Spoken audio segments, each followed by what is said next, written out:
હર હર મહાદેવ।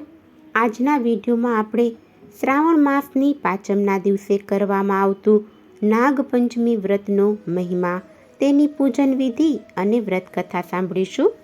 બોલો નાગ દેવતાની જય। નાગપંચમીનું વ્રત કરવાથી નાગ દેવતાની કૃપા પ્રાપ્ત કરી શકાય છે। આ વ્રત કરવાથી ઘરમાં સુખ, સમૃદ્ધિ, આરોગ્ય અને સૌભાગ્યની પ્રાપ્તિ થાય છે। આ વ્રત એ માત્ર પરંપરા નથી, પરંતુ દરેક જીવ પ્રતિ આદર અને દયા રાખવાનો પવિત્ર સંદેશ છે। નાગ દેવતા કે જે શેષનાગના ફણ ઉપર આ પૃથ્વી ટકેલી છે, એવું શાસ્ત્રમાં કહેવાયું છે। એટલા માટે જ સૌના રક્ષક એ નાગ દેવતા છે। નાગપંચમીનું વ્રત કરવાથી નાગ દેવતાના આશીર્વાદ તેમજ નાગનાથ, જે મહાદેવ કહેવાય છે, તેમના આશીર્વાદ મળે છે। અને સાથે સાથે ભગવાન વિષ્ણુ, જે શેષ શૈયા ઉપર બિરાજમાન છે, તેમની કૃપા દ્રષ્ટિ પણ આપણા ઉપર બની રહે છે। આ વ્રત કરનારે નાગપંચમીના દિવસે સવારે વહેલા ઉઠી નાહી ધોઈ અને પાણિયારા પર નાગનું ચિત્ર દોરી લેવું।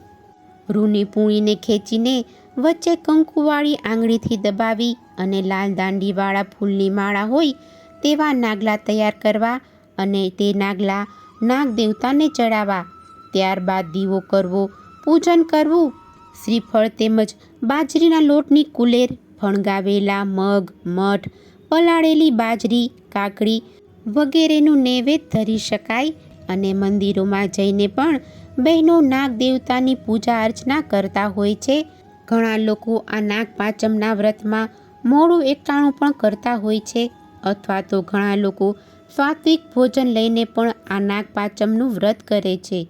જે કોઈ ભક્તો નાગપંચમીના દિવસે શ્રદ્ધાપૂર્વક નાગ દેવતાની પૂજા ઉપાસના કરે અને વ્રત કરે, તેના જીવનભરમાંથી અનેક પ્રકારના ભય દૂર થાય છે, નાગ દેવતાના આશીર્વાદ મળી રહે છે, તેમજ ઘરમાં સુખ, શાંતિ અને સમૃદ્ધિમાં પણ વધારો થાય છે, સંતાનનું આયુષ્ય વધે છે અને સૌનું કલ્યાણ થાય છે। હવે આપણે નાગપંચમી વ્રતની વ્રતકથા સાંભળીશું। બોલો નાગ દેવતાની જય। નાગપંચમીનું વ્રત શ્રાવણ મહિનાની પાંચમના દિવસે કરવામાં આવે છે। નાગપંચમીના દિવસે આ વ્રત કરનારે સવારે વહેલા ઉઠી નાહી ધોઈ અને પાણિયારા પર નાગનું ચિત્ર દોરી ઘીનો દીવો કરી અને પૂજા કરવી।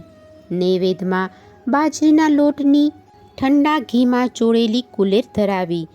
ત્યારબાદ વ્રત કથા સાંભળવી કે વાંચવી અને એકટાણું જમવું, જેમાં આગલા દિવસના પલાળેલા મઠ, મગ, બાજરી, કાકડી અથાણું લઈ શકાય।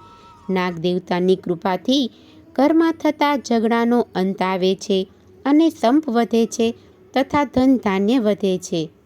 સોલાપુર નામે એક ગામ હતું।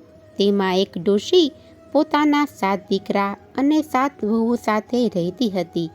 દરેક વહુને મા બાપ હતા, પિયર હતું, પરંતુ સૌથી નાની વહુને પિયરમાં કોઈ ન હતું કે મા બાપ પણ ન હતા।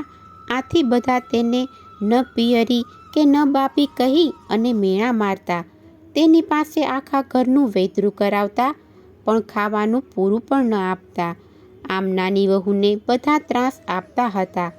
આમ કરતાં કરતાં ભાદરવો મહિનો આવ્યો એટલે એમના ઘેર ખીર બની। ઘરમાં બધાએ પેટ ભરી અને ખીર ખાધી, પણ નાની વહુનો કોઈએ ભાવ પણ ન પૂછ્યો। નાની વહુને ચડતા દાડા હતા, આથી તેને ખીર ખાવાનું મન થયું હતું, પણ ખીર વધી હોય તો ખાઈને। તપેલા સફા ચટ હતા, માત્ર ખીરના પોપડા બાજેલા હતા। નાની વહુ તો ભૂખ્યા પેટે વાસણનો ઢગલો લઈ અને નદીએ માંજવા ગઈ। ત્યાં જઈ તેણે તાવીથા વડે તપેલીમાંથી પોપડા ઉખાડી એક કપડામાં ભેગા કરી એક ઝાડ નીચે મૂકી રાખ્યા અને વિચાર્યું કે વાસણ માંજી લઉં, પછી નિરાતે બેસી અને આ ખીરના પોપડા ખાઈશ। એટલામાં જ એ વખતે એક નાગણ ત્યાં આવી ચડી। તે પણ ગર્ભવતી હતી, તેને પણ ખૂબ જ ભૂખ લાગી હતી। આથી નાની વહુએ કપડામાં મૂકેલા પોપડા તે ખાઈ ગઈ અને થોડી વારે નાની વહુ વાસણ માંજી અને ઝાડ પાસે આવી. એને જોયું તો પોટલું ખાલી હતું. ખીરના પોપડા ગાયબ થઈ ગયા હતા. આથી તેને નવાઈ લાગી. નાગણ ઝાડ પર સંતાઈને આ બધું જોયા કરતી હતી. તેને મનમાં થયું કે હમણાં મને ગાળો દેશે, પરંતુ ના, નાની વહુએ ગાળો ન દીધી. ઉલટું એ એવું બોલી હશે, મારા જેવી કોઈ ભૂખી? ભલે ખાધા, જેણે ખાધા હશે એનું પેટ ઠરજો. નાની વહુએ ગાળો દેવાને બદલે આશીર્વાદ આપ્યા. આથી નાગણ બહુ ખુશ થઈ અને તેની સમક્ષ જઈ અને બોલી, બેટી, તારા પોપડા હું ખાઈ ગઈ છું. તેના બદલામાં તારે જે જોઈએ તે માંગી લે. તને કોઈ વાતનું દુઃખ છે? ત્યારે નાની વહુએ પોતાનું દુઃખ વ્યક્ત કરતાં કહ્યું, માં, મારા પિયરમાં કોઈ નથી. આથી મારા સાસરિયા મને મેણા ટોણા મારે છે. થોડા જ દિવસોમાં મારો ખોડો ભરવાનો છે. મારે કોઈ નથી તો હું કોને ખોડો ભરવા બોલાવું? આટલું બોલતા તેની આંખમાં જળજળિયા આવી ગયા. નાગણનું દિલ એની વાત સાંભળી અને દ્રવી ઉઠ્યું. તેને શાંત પાડતા તે કહેવા લાગી, બેટી, તું રડીશ નહીં, ચિંતા કરીશ નહીં. જ્યારે પણ તારો ખોડો ભરવાનો હોય ત્યારે પહેલાં રાફડા પાસે એક કંકોત્રી મૂકી જજે. આ સાંભળી અને નાની વહુ તો રાજીના રેડ થઈ ગઈ. એને તો જાણે ધરમની માં મળી ગઈ. એ તો ખુશ થતી ઘેર આવી ગઈ. થોડા દિવસ પછી વહુનો ખોડો ભરવાનો દિવસ આવ્યો. મોટી વહુ એને મેણા મારવા લાગી. અલીબાઈ, એના પિયરમાં તો ભૂતય નથી ને પલિતય નથી. તે પછી એને વળી ખોડા સાને અને ઓળા સાને. આ સાંભળી અને નાની વહુ મૂંઝાઈ ગઈ. તેણે સાસુને વિનંતી કરી કે મારા દૂરના સગા છે, એમના માટે મને કંકોત્રી લખી આપો. સાસુએ ના છૂટકે એક ચબરખીમાં 2 અક્ષરો લખી અને નાની વહુને આપ્યા. નાની વહુ તો કંકોત્રી લઈ અને પેલા રાફડા પાસે આવી પહોંચી. તે મૂકી અને ચાલતી થઈ ગઈ. ખોડો ભરવાનો સમય થયો એટલે મોટી વહુઓ અંદરો અંદર મજાક મશ્કરી કરવા લાગી. અલીબાઈ, જટ ચૂલે આંધણ મેલો ને, હમણાં વહુના પિયરિયા આવશે અને આપણા માટે પેટી ભરીને લુગડા લાવશે. એટલામાં તો સાચે જ નાગણ, નાગદેવતા અને નાગકુંવરો બની ઠનીને આવ્યા. સાથે પેટી પટારા ભરીને હીર અને ચીર લાવ્યા, સોનાના દાગીના લાવ્યા. આ બધું જોઈ અને સૌ આશ્ચર્યથી અવાક બની ગયા. તેમનો આદર સત્કાર કરવાનું પણ ભૂલી ગયા. નાની વહુએ તો દોડતા જઈ અને તેમને આવકાર્યા. ખાવા પીવાનો ભાવ પૂછ્યો. નાગણે કહ્યું, અમારા માટે ફક્ત દૂધ લાવો, અમે તો દૂધ પીનારા. આથી જ દૂધના દેગડા ચૂલે ચડ્યા. બાજુના ઓરડામાં દૂધના તપેલા મૂકવામાં આવ્યા. નાગદેવતા ચપચપ કરતા દૂધ પી ગયા. નાગકુમારોએ નાની વહુનો ખોળો ભરાવ્યો. મોટી વહુઓને પહેરામણીમાં હીરચીર અને સોના રૂપાના દાગીના આપ્યા. સાસુમાને પણ પહેરામણી આપી.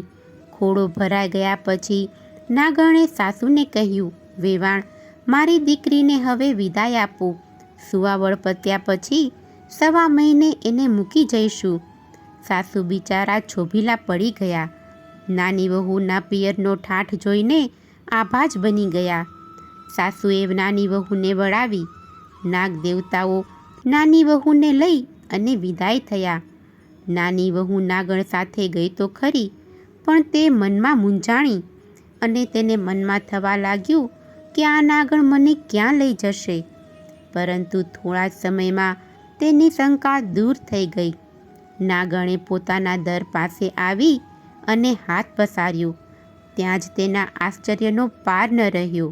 તેના આશ્ચર્યની વચ્ચે નીચેની જમીન ખસી ગઈ અને ભોંયરાનો રસ્તો દેખાવા માંડ્યો.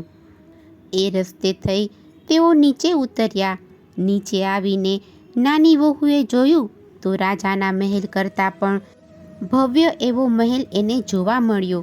નાગણે તેને હિંડોળા પાટ પર બેસાડતા કહ્યું, બેટા, તું તારે ખા પી અને મજા કર, જરાય ચિંતા કરીશ નહીં.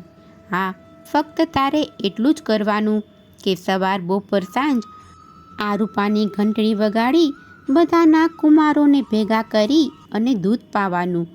નાની વહુએ સહર્ષ એ કામ સ્વીકારી લીધું. નાની વહુના દિવસો સુખમાં વીતવા લાગ્યા. સમય થતાં તેણે એક દેવ જેવા દીકરાને જન્મ આપ્યો. આથી બધા રાજીના રેડ થઈ ગયા. દીકરો તો ધીરે ધીરે મોટો થવા લાગ્યો. તેને પગ પણ આવ્યા અને પાપા પગલી ભરવા લાગ્યો. હવે એક દિવસ એવું બન્યું કે નાની વહુ દૂધના વાસણને ઠારવા મૂકી બીજા ઓરડામાં કંઈ કામ અંગે ચાલી ગઈ. આ બાજુ છોકરો રમતો રમતો ત્યાં આવી પહોંચ્યો અને તેણે રૂપાની ઘંટડી હાથમાં લઈ અને વગાડવા માંડી. ઘંટડીનો અવાજ સાંભળી અને નાગકુમારો તરત દોડી આવ્યા. એમને જોઈ અને છોકરો તો બી ગયો અને તેના હાથમાંથી ઘંટડી છૂટી અને બે નાગકુમારોના પૂંછડા પર પડી. આથી તેમના પૂંછડા કપાઈ ગયા. અન્ય નાગકુમારો ગરમ દૂધ પીવા ગયા તો તેમના મોઢા દાઝી ગયા. નાગકુમારો તો બાંડ્યા અને બૂચ્યા થઈ ગયા. તેઓ ગુસ્સે થઈ અને છોકરાને કરડવા દોડ્યા. એટલામાં નાની વહુ ત્યાં આવી પહોંચી અને છોકરાને બચાવી લીધો. નાગણે પણ સઘળી વાત જાણ્યા પછી નાગકુમારોને ઠપકો આપ્યો. આથી તેમણે છોકરાને કરડવાની મનમાં ગાંઠ વાળી લીધી. થોડા દિવસ પછી નાની વહુને મનગમતી પહેરામણી આપી અને વિદાય કરી. સાસરિયામાં નાની વહુના તો હવે માનપાન વધી ગયા. આથી મોટી વહુઓ તેના પર દાજે બળવા લાગી. નાગકુમારો પણ એના પર દાજે બળવા લાગ્યા અને પોતાનું વેર લેવા પાછળ એના ઘેર જઈ ચડ્યા અને ઘંટડીના પડ નીચે સંતાઈને બેઠા. આ વખતે નાની વહુ નદીએ પાણી ભરવા ગઈ હતી. તે થોડી વારે આવી પહોંચી. ઉંબરામાં પેસતા જ તેના પગે ઠેસ વાગી. આથી તરત જ તેના મુખમાંથી બોલાઈ ગયું, ખમ્મા મારા બાંડ્યા બૂચ્યા વીરોને. આ સાંભળી નાગકુમારો વિચારમાં પડી ગયા. તેમને થયું કે બહેન કેટલી સારી છે, હજી પણ અમને યાદ કરે છે. આમ બહેનના પ્રેમનો અનુભવ એમને 2-3 વખત થયો. એટલે તેમણે બહેનના છોકરાને કરડવાનો વિચાર માંડી વાળ્યો અને ચૂપચાપ ત્યાંથી ચાલતા થયા. નાની વહુના છોકરાએ રમતા રમતા મોટી વહુના હાથમાંથી દૂધની તાબડી ઝૂંટવી લઈ અને ઢોળી નાખી. આથી તે રોષે ભરાઈને મોટી વહુ બોલી ઉઠી, અલીબાઈ, સીધને અમારા રાખનું દૂધ ઢોળી નાખો છો. તમે તો મોટા પિયરના છો. તે કાલે ગાયો લાવી અને બાંધશો, પણ અમારા જેવા રાંક ક્યાંથી લાવશે? આથી નાની વહુને રીસ ચડી. તે પોતાના છોકરાને લઈ અને નાગમાતા પાસે આવી અને તેમને સઘળી વાત કહી સંભળાવી.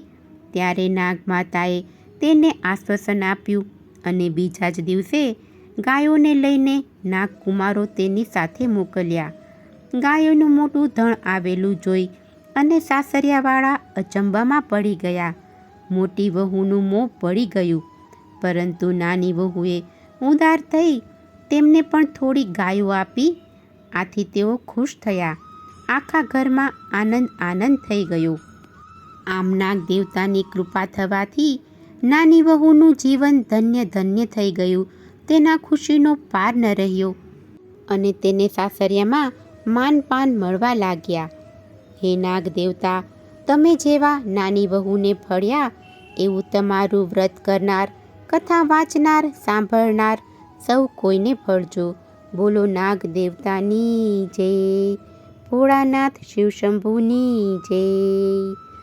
જો તમને આજની આ કથા પસંદ આવી હોય તો એક લાઈક આપી ચેનલને સબસ્ક્રાઈબ કરો. આજની આ કથા સાંભળવા બદલ આપનો ખૂબ ખૂબ આભાર. જય શ્રી કૃષ્ણ.